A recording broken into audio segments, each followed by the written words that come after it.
Testing the Fuji X100v at the Blue Jays game. All right, say hello to the Fuji X100v, and I've had this camera for about 8 months now, and I'm telling you, I absolutely love this thing. It is, I don't know, I can't stop saying good things about it. There's maybe like 3 negatives about it. I'll touch on those at the end of the video, but in general, like, I absolutely love this camera. I brought it with me as a B cam to a wedding last summer, and I just pulled it out, took some shots with it, and I love the experience because it's so light and so small. I didn't buy this as a wedding photography camera. It definitely has some drawbacks in that situation, but I bought it as a camera just to, like, if I'm hanging out with the family or friends, I don't want to take my big mirrorless cameras with me. I want something small and compact. So I bought this camera for that purpose, but the more I use it, the more I fall in love with it and the more I want to keep using it. So it's a beauty. I love this X100v. I can't stop saying good things about it. So let's talk about it. That's a Yashica GS. This is an old retro vintage camera and it looks beautiful. And this is the Fuji X100v. Now, look at them side by side. Isn't that pretty cool? Like, the Fuji X100v is smaller than the retro vintage cameras, and it still has that beautiful vintage retro look, and I absolutely love that about this camera. So that's pretty cool, right? Oh yeah. All right, so baseball is back, baby. And we're gonna take the Fuji X100v to a baseball game. Now, usually you think of baseball, you think boys of summer, it's warm, it's sunny, everything's good, but it's game 2 in the Blue Jays schedule and it's Toronto and it's far from warm and it's not sunny at all. So I knew the dome would be closed at the Rogers Center, or Sky Dome as I like to call it. It'll forever be the Sky Dome, all right? So the dome would be closed and it's all gonna be indoor lighting, big space, big environment. It's going to be a unique kind of situation. And of course, it's tricky lighting because the lights hitting the field are super bright and really intense. And then the regular lights around the concourse and in the stores and the background and stuff like that are going to be super dim by comparison. So if you expose for the regular lights, the field is going to be blown out. But if you expose for the field, the regular lights are going to be kind of dark because the light balancing is a little off. So it's a unique situation, it's a little different, and I wanted to bring the Fuji X100v with me to see if it can handle it, take some shots, and just get a feel for what this camera could do in that kind of situation. I did bring this camera once with me to a wedding as a 3rd camera, and I ended up using it as my B camera because I really liked it. I just had it strapped to my side, and I just pulled it out and grabbed shots whenever I could, and I've been really impressed with it. So today, in this video, I'm going to talk to you about my experience with this camera shooting inside a baseball stadium that is completely lit with indoor lights. So let's take a look at some of the shots and I'll go through my my thoughts on this camera in that situation. Let's take a look at some photos. And the cool thing with the X100v is when you buy it, you get a license for Capture One. The thing is, you can only use RAW files from the X100v with the Capture One. I tried to load in R5 and EOS R files and 5D Mark III files, and it doesn't take any of that. It'll only take the RAW files from the X100v. So if you're thinking about using Capture One, it's kind of cool. I've really enjoyed getting to know Capture One. It's a little different than Lightroom, but it's pretty cool just the same. So okay, first shot, obviously, there's yours truly with the X100v shooting a selfie in a pane of golden glass. And the reason I did this is because I want to show the size of the camera. So this is what I was walking around with. And you can see the X100v is pretty small. Nobody's really gonna stop you and be like, hey, is that a professional camera? So there we go. Next up, here we go. This is the tricky thing about shooting in the stadium, is that the lights that are illuminating the field are super bright, whereas the lights in the rest of the stadium are just regular lights. So it looks like I'm in a cave right here, even though there are overhead lights, but these stadium lights are just super bright. So there's definitely a mismatch in terms of light balance. So I guess the stadium, the grass, the field is gonna be super bright, where everything else is gonna look super dark. So it's a little tricky situation. And here we go. This is ISO 640, 200th of a second. Just batting practice, everyone getting ready. And it looks pretty good. Looks pretty good. And here I was trying to take advantage of that mismatch in lighting. So I was exposing for the field and then everyone else was kind of dark and silhouetted. Looks kind of cool. I like the way that turned out. Then I saw this couple here talking and I tried to do the same thing again, but I framed them on the right side. And then this guy just walked in with some beards. He just walked into frame and I was like, all right, take the shot, take the shot. And then here, check this out. This is a nice Canon lens right here. What is this? A 100 to 4000 or something? So yeah, I just wanted to get a shot of the equipment. I like gear, as you can tell. If you're on this channel, if you're subscribed to this channel, I like gear. So that's a cool piece of gear. I wonder what the focal length for that lens is anyway. That'd be kind of cool to find out. Another shot of the field. And here we are at f4. And you can see with this lens, like this jersey here is sharpish. I guess when you zoom out, that's the thing with the APS-C size sensor. Like I'm used to an EOS R5 and it's 45 megapixels on a full frame. So when you zoom into things like this, all the lines, everything's still crisp. But with an APS-C size sensor, you're not capturing the same amount of detail. So it is kind of what it is. And that's just something to be aware of. And this is kind of interesting. I've never seen them do this before, but they turned off pretty much all the stadium lights, and then they had these LEDs blasting colors around the stadium. And I thought that was kind of interesting. Took a shot. Here we are at 1600 ISO, f6.4, 1/60th of a second. Focus was over here in this light area.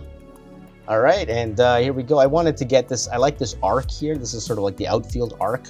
You can see the WestJet flight deck and the screen and all that kind of stuff. So I thought it was kind of cool just to see that, I guess, that humanity kind of bending around, all those faces and heads. So this was 1600 ISO at f8, 1/60th of a second. And yeah, it's pretty cool. And you can see here the lights illuminating the people here are super bright. And of course, inside the stadium over here, it was lit. You could see it was perfectly light, but compared to the stadium lights, it looks like a cave. It looks so dark by comparison. All right, so this photo, I just wanted to capture the field and see what I could get. This is at f9, 1600 ISO, and my focus is here on number 8. And it looks decent. You can see as we move around, we're at 100% right now in terms of zoom. Everything gets a little blurry in the distance, which is fine. And if we zoom in again, APS-C, you lose a lot of detail. Even here on the focus point, we're at 400%. And it's pretty blurry. So, you know, again, that's the limits of APS-C, but looks pretty good. Once you shrink this down for social media, it's beautiful. And up here, we got some weird flaring. It looks like some Pokeballs in the sky.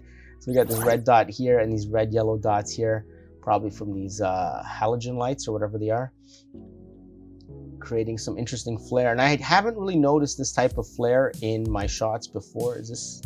That looks like a person. That is a person selling popcorn. Is that a person selling popcorn? Okay, so that's not a flare. That is a person in an orange shirt. But that is definitely not a person in an orange shirt. So yeah, weird flare from those lights. This is actually one of my favorite shots. I focused here on the kid holding the sign. You can see his little sister looking up at him. That's kind of cool. And this is ISO 1250, 1/60th of a second at 6.4. So that was kind of cool. Maybe it's the kid's first game or something, and holding up the sign. I thought that was a really cool shot. And you can see here at f6.4, because this is so much closer, the background gets blurrier faster. Whereas if you're shooting at 6.4 and you're focused here, you'll get a bigger depth of field because it's further away. So yeah, well, that's one of my favorite shots. And here's some more. This is a Fuji lens, DigiPower 101 HD. Again, just curiosity, wondering what the focal length on that lens is. Look at that. It's pretty much zoomed in right on the batter from the outfield. So that's got to be what, like 1000 millimeter or something? I don't know. That's still pretty cool. And the Fuji colors, I've got to say, Fuji colors are absolutely awesome, because this is the before shot, after shot. Like, the Fuji colors look so good. And you can see up here, there's so much darkness in the stands. And yeah, there is I don't want to say there's an amazing amount of dynamic range, but there's definitely good dynamic range here. And then of course the grass, it goes from this like weird kind of dingy green to a nice bright dark green, which is really cool. And let's see, there's another shot here. This one I think was pretty dark to start off. Yeah, so this was the shot originally out of camera. And then with a little adjusting in Capture One, we brought all that back. And of course, this is my favorite shot, and this will probably be the thumbnail. And here we have a double play going on. We have Bo Bichette here throwing the ball to Vladimir Guerrero Jr. We got 1 out, 2 out, inning over. It's exciting. And the before and after here, you can see the scoreboard was completely blown out. Well, not completely, but mostly blown out. I was able to bring that back. And in the shadows up here in the 500 level, I was able to bring back some detail there too. So yeah, that's pretty cool.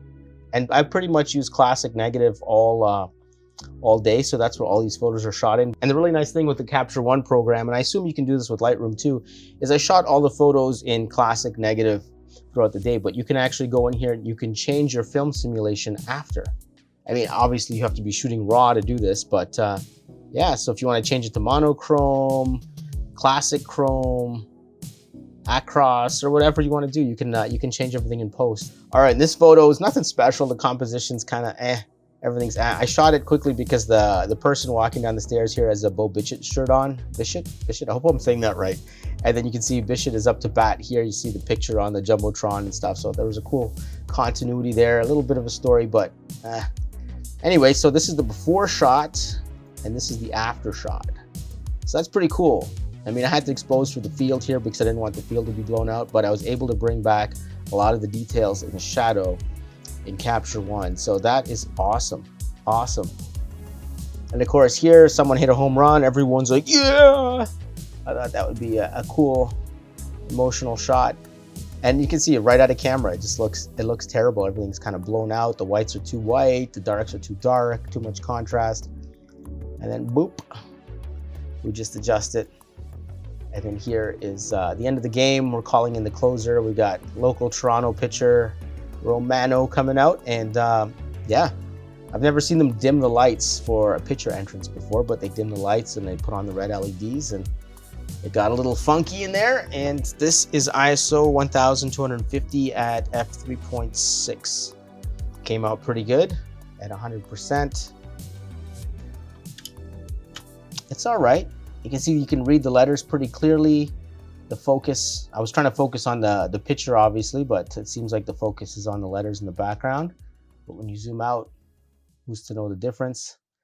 All right, then that is it. And if you want to take a look at these photos for yourself, I have put all the photos up on the blog post. Every video I make has a blog post associated with it. Just check the description for the link and you can go and check out the photos. I also have a link to more photos I shot with the X100v. I have a sample gallery up, so if you want to check that out, you'll find the link on the blog. All right, so let's close out the video. And the one negative I find with this camera that is kind of getting to me after 8 months of ownership is the fact that you're kind of stuck with a 35mm equivalent lens. So pretty much all the shots, everything I'm doing is all relative to the 35mm. And I find that from a creative perspective, I'm getting kind of bored with it. And yes, you can add more lenses on the front. There's an adapter that you can get a wider perspective and you can get a longer perspective. I'm debating on buying those, or maybe, I don't know. There's also an XS10, which is about this size. It's maybe a touch bigger, and you can put the Fuji X mount lenses on there. And I'm thinking about picking that up because I've actually really fallen in love with Fuji and the colors. I think it's great. I wish Fuji made full frame cameras. If we had Fuji colors in Fuji, this beautiful, like Fuji's design in full frame, I would be all over that. That would be a no-brainer. I'd buy one for sure. If Fuji made a full frame camera like this, that'd be so cool. Like the Leica Q. It's a full frame 47 megapixel sensor in a body about this size. If Fuji did something like that, I would totally be into it. And if you want to pick up this camera, there are affiliate links down in the description below. It doesn't cost you anything, but it gives a couple cents to the channel, and that would totally be appreciated.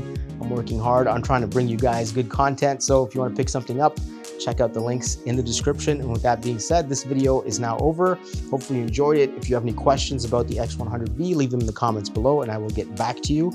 And that's it. Peace out. See you guys in next week's video.